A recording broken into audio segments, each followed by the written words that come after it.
been something that we've had to look at. Now at our parish, we use this almost exclusively English with the blessing of the bishop. Because 85, maybe 90% now of our parish are converts to the Orthodox faith. Only about, I don't even think it's 10% anymore. Because we've had a lot of baptisms, a lot of people coming into the church from various backgrounds and various ethnicities. And very, very few, and the few that we have that grew up in a quote-unquote ethnic church, it's a mix between some Romanians and Greeks and Russians. You know, it's from all over. So which language should we use? And it turns out that, you know, English is the language that everyone has in common. And every now and then, you know, I've learned how to do a litany or some prayers in Slavonic or in Greek or in Romanian, you know, in order to honor those that are there from those backgrounds. But it wouldn't make any sense for us to have a service in Old Church Slavonic, because no one would be able to benefit from the beautiful prayers that are there. And you know this, you know, if you read a translation of the prayers of the church in a language that you understand the depth of it, how much is there, and how nourishing to the soul it is to read these prayers and to enter into them and make them our own. So that's another thing that I think, oh, there you are. Okay. You disappeared. That's another thing that I think we honestly need to ask, you know, what can we do so that not only can our neighbors enter into, but how can I enter into and understand what we're doing and what we're praying? Any other questions? Yes, I see a couple of hands. You? No, behind you. Yes. What's the difference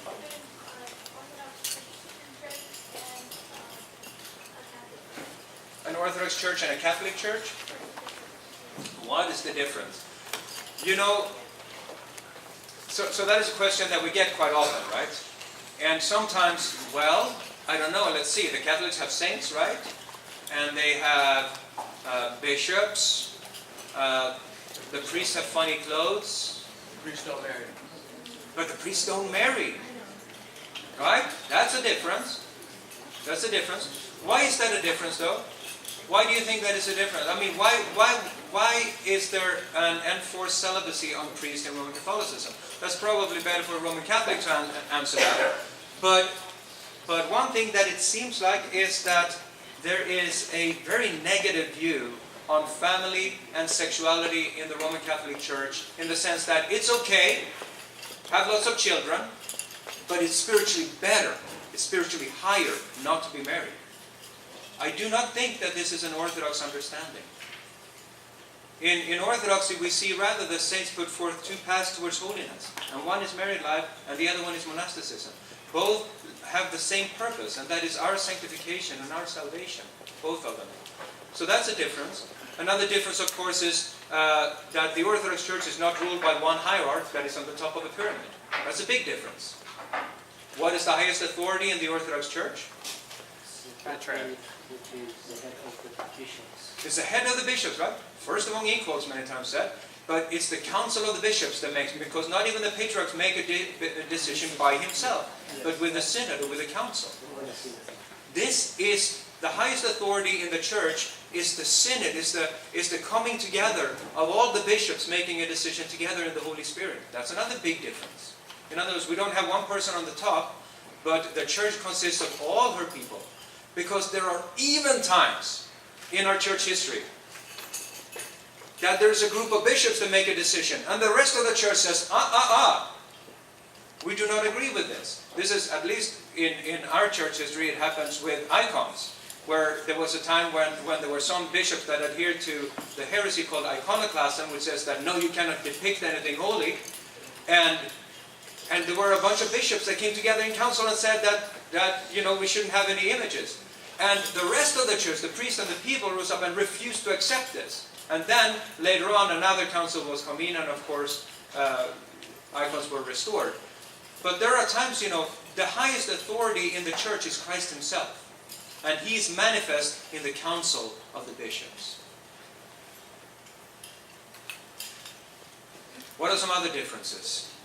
there are differences in emphasis. There are differences in view of salvation. You will find in Roman Catholicism many times that salvation is spoken of in very legal terms, very judicial terms.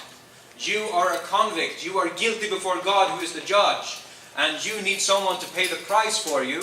So this needs to be taken from you, and then you are set free. And that's kind of how salvation is seen. Whereas in Orthodox we find in our Holy Fathers the emphasis being more therapeutic, has to do with the healing of the soul, has to do with not only being forgiven of the sins, but actually turning from and being healed from those sins. That those are no longer part of our life. There's a difference of emphasis there. A difference of emphasis what confession is. It's not a legal transaction. You're coming to the physician of our souls in order to receive healing. It's a healing sacrament. Now, I will say that, of course, and I know I'm stepping out on thin ice here, but as you know, as you probably know, the Eastern Orthodox, the Oriental Orthodox are of two church families that are very similar but not in communion with one another. What we see though, and this is interesting, is that since the break of the communion between our churches, they've been on kind of separate tracks. There's a little bit of a gap in between us, a little bit of differences, but the gap has not widened over the last 1,500 years. What we see with Roman Catholicism is that every decade the gap widens.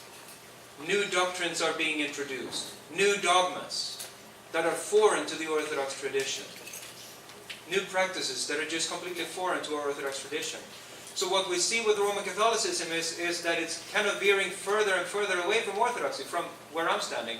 Whereas I see with my Oriental Orthodox brothers and sisters, the gap has not widened, which to me speaks of an amount of grace, of God's presence, that is preserving the church in peace. All right. I know there are more questions, but should we take a break now? Father Tedros is looking impatient at me, so we'll take a break and we'll get back. Thank you.